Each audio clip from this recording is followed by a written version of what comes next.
Bonjour les amis, je fais cet instantané parce que j'ai vu ce matin dans les actus qu'on reparlait de cette horrible affaire Cantat-Trintignant et que les médias pointaient du doigt, comme ils aiment beaucoup le faire, pourquoi pas. Hein. Pour ma part, il ne m'appartient nullement ni de juger ni d'excuser un homme, qui suis-je pour cela, parce que bien sûr on parle de Cantat et de Trintignant parce qu'ils sont connus, mais en réalité, si l'on regarde les faits divers des journaux avec attention, on se rend compte que les crimes passionnels arrivent toutes les semaines, qu'ils sont de plus en plus nombreux et que ça arrive à des personnes qui ont un casier judiciaire totalement vierge.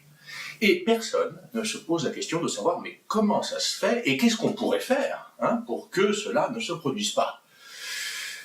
Alors, si vous faites partie de ceux-là, hommes ou femmes d'ailleurs, qui vivez dans votre relation de la violence, qu'elle soit verbale ou pire, qu'elle en vienne au geste, je vous en supplie, éloignez-vous, ne serait-ce que temporairement, de votre partenaire. Il est ensuite impératif que vous vous retrouviez seul pour vous défaire de ce schéma destructeur qui ne vient pas de nulle part, car rien ne vient de nulle part.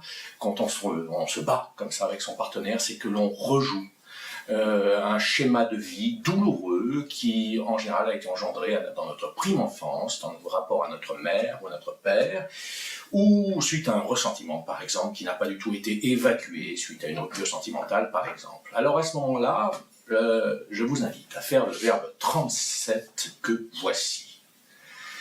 Je sors de mes instincts guerriers.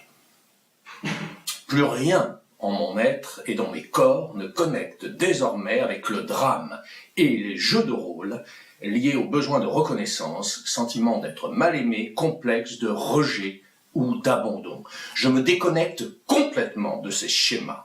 Je sors du jeu généalogique de la lourdeur et des énergies parasites. Je rentre dans mon éternel présent et je lâche prise totalement quant au résultat. Une paix nouvelle se fait en moi. Et les miracles et bienfaits se succèdent de façon irrésistible, qu'il en soit ainsi. C'était le verbe 37 de la parole qui éclaire votre chemin, tome 2. Ça serait trop long aussi d'expliquer pourquoi, comment ça marche, mais en tout cas, ça va vous aider à reprogrammer ce qui se passe en vous et à ne plus vous battre ainsi avec l'autre, ce qui peut, hélas, conduire au pire. Je vous remercie de votre attention. À bientôt.